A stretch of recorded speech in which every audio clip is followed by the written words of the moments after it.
In the mists of the North Atlantic, where emerald hills kiss the sky and ancient stones whisper secrets of the ages, lies Ireland, a land of unyielding spirit, profound beauty, and a story that pulses like a heartbeat through the annals of time. Ireland's saga is one of triumph over tribulation, of a people who, against the tides of conquest, famine, and exile, forged a legacy that resonates across the globe. This is the full story of Ireland, woven with the threads of its indomitable resilience, illuminated by 5 towering figures who shaped its destiny, and narrated with the fervor of a bard recounting a tale by a roaring fire. Long before the written word, Ireland was a land of mystery, its rolling landscapes inhabited by Neolithic peoples who raised monumental stone circles like Newgrange, a passage tomb older than the pyramids, aligned with the winter solstice sun. By 4000 BCE, these early inhabitants were crafting a sacred connection to the cosmos, their megaliths standing as testaments to a sophisticated culture. As the Bronze and Iron Ages dawned, the Celts arrived around 500 BCE, bringing with them a vibrant tapestry of art, language, and mythology. The Gaelic tongue took root, and tales of gods like the Dagda, heroes like Cuchulainn, and the mystical Tuatha De Danann filled the air. Ireland became a patchwork of Tuatha, small kingdoms ruled by chieftains, bound by a shared culture of oral tradition, intricate metalwork, and fierce independence. The Hill of Tara, the ceremonial heart of Ireland, crowned high kings who ruled not by conquest but by ritual and prestige.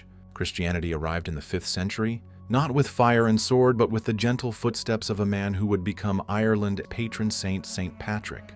Born in Roman Britain around 385 CE, Patrick was kidnapped by Irish raiders at 16 and enslaved as a shepherd. Escaping after 6 years, he returned as a missionary, blending Christian teachings with Celtic spirituality. He used the shamrock to explain the Trinity, baptized thousands, and established monasteries that would preserve knowledge through the Dark Ages. Patrick's legacy transformed Ireland into a beacon of faith and learning, earning it the title Island of Saints and Scholars. By the 6th century, Irish monks like Columba founded monasteries across Europe, copying manuscripts and spreading Christianity. The Book of Kells, an illuminated gospel from the 9th century, remains a masterpiece of human artistry, its swirling designs a testament to Ireland's cultural zenith. Yet, this golden age faced its first great trial with the arrival of the Vikings in 795 CE. Their longships raided monasteries, but the Irish adapted, building round towers as refuges and absorbing Norse settlers into their society. Dublin, founded as a Viking trading post, grew into a bustling hub, blending Gaelic and Scandinavian blood. The 12th century brought a new challenge: the Normans. In 1169, Dermot MacMurrough, a deposed king of Leinster, sought aid from Anglo-Norman mercenaries, unwittingly opening the door to foreign domination. By 1171, King Henry II of England declared himself Lord of Ireland, planting the seeds of a centuries-long struggle. The Normans built stone castles and integrated with the Gaelic elite, but their rule was incomplete, confined to the Pale, a narrow strip around Dublin. Beyond it, Gaelic lords like the O'Neills and O'Donnells held sway, preserving Irish law, language, and culture. The Tudor monarchs sought to tighten England's grip. Henry VIII declared himself King of Ireland in 1541, and his daughter Elizabeth waged brutal campaigns against Gaelic chieftains. The flight of the Earls in 1607, when Hugh O'Neill and Rory O'Donnell fled to Europe after defeat, marked the end of the old Gaelic order. English plantations in Ulster resettled the land with Protestant settlers, sowing division that would echo through history. Yet the Irish spirit endured, its resilience forged in the crucible of loss. The 17th century was a dark chapter. The Cromwellian conquest of 1649 to 1653 unleashed devastation, with massacres and land confiscations reducing Catholic land ownership to a fraction. The penal laws of the 1690s stripped Catholics of rights to vote, own land, or practice their faith openly, reducing the majority to tenants on their ancestral soil. Yet, the Irish clung to their identity through hedge schools, clandestine classrooms, where priests and scholars taught in secret, and through poetry and music that kept Gaelic culture alive. In this era of suppression, a voice of reason and defiance emerged: Jonathan Swift. Born in Dublin in 1667 to English parents, Swift became Dean of St. Patrick's Cathedral and a fierce satirist. His 1729 essay, A Modest Proposal, savagely mocked British indifference to Irish poverty, suggesting the poor sell their children as food for the rich. Swift's pen exposed the absurdity of colonial policies, rallying early stirrings of Irish nationalism. His advocacy for economic self-reliance inspired a generation, proving the power of words in the fight for justice. The late 18th century saw glimmers of hope. The American and French revolutions ignited dreams of liberty, and in 1782 the Irish Parliament, led by Protestant patriots like Henry Grattan, won legislative independence. But this Grattan's Parliament was short-lived, undermined by sectarian tensions and British interference. The United Irishmen, a movement uniting Catholics and Protestants, rose in 1798 under Theobald Wolfe Tone, seeking a republic free of British rule. Their rebellion was crushed, but Tone's vision of unity across creeds planted seeds for future struggles. The 19th century brought Ireland's greatest tragedy, the Great Famine, called Angorda Mór, from 1845 to 1852. A potato blight devastated the staple crop on which a third of the population depended. British laissez-faire policies exacerbated the crisis as grain exports continued while millions starved. Over 1 million died, and another 1 million emigrated, scattering Irish communities across America, Canada, Australia, and beyond. The famine scarred Ireland's psyche, halving its population from 8 million to 4 million, yet it also galvanized the diaspora, whose influence would shape global politics and culture. Amid this despair, a titan of Irish nationalism arose, Daniel O'Connell, the Liberator. Born in 1775 in Kerry, O'Connell was a Catholic lawyer who mobilized millions through peaceful mass meetings to demand Catholic emancipation.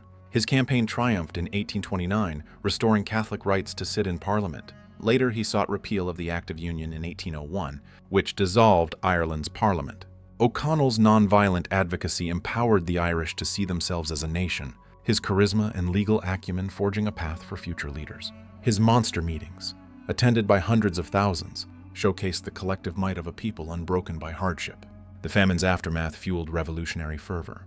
The Young Ireland movement and later the Fenian Brotherhood sought independence through armed struggle, inspired by the diaspora's support.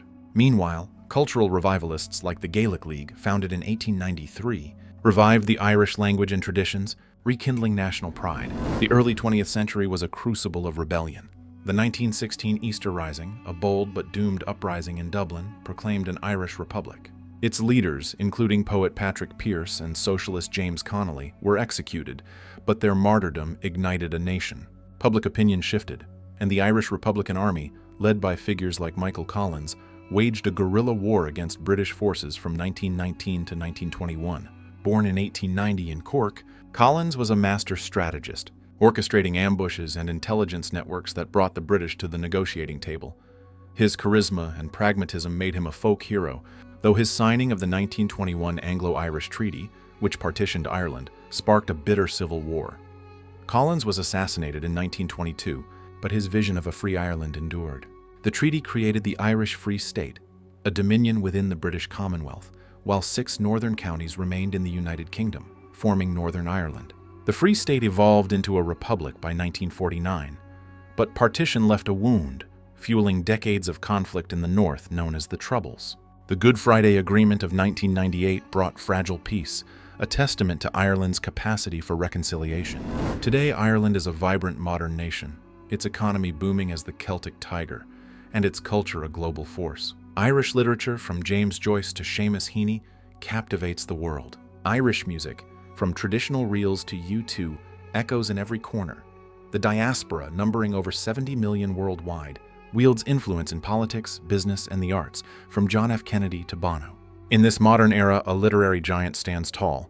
W.B. Yeats. Born in 1865, Yeats was a poet, playwright, and senator whose work captured Ireland's soul. His poems, like Easter 1916 and The Lake Isle of Innisfree, blend myth, mysticism, and nationalism, earning him the Nobel Prize in 1923. As a founder of the Abbey Theatre, he nurtured Irish drama, while his political engagement shaped the Free State's cultural identity. Yeats' verse immortalized Ireland's resilience, his words a bridge between past and future.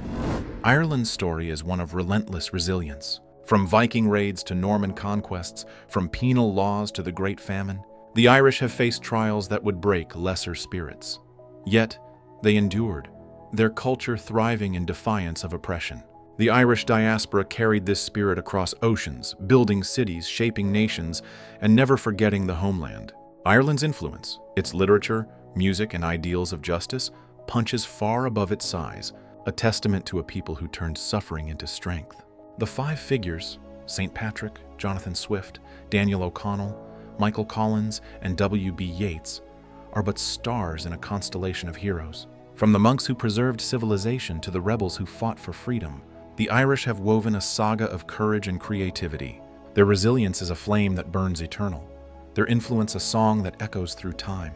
As the sun sets over the cliffs of Moher, casting golden light on the waves below, Ireland stands as a land of dreams and defiance, its story unfinished but ever glorious. The Irish people, with their wit, warmth, and unyielding heart, remind the world that even in the darkest storms, the human spirit can soar. And so, the saga of Ireland continues, a captivating tale of a nation that, against all odds, shines like an emerald in the sea.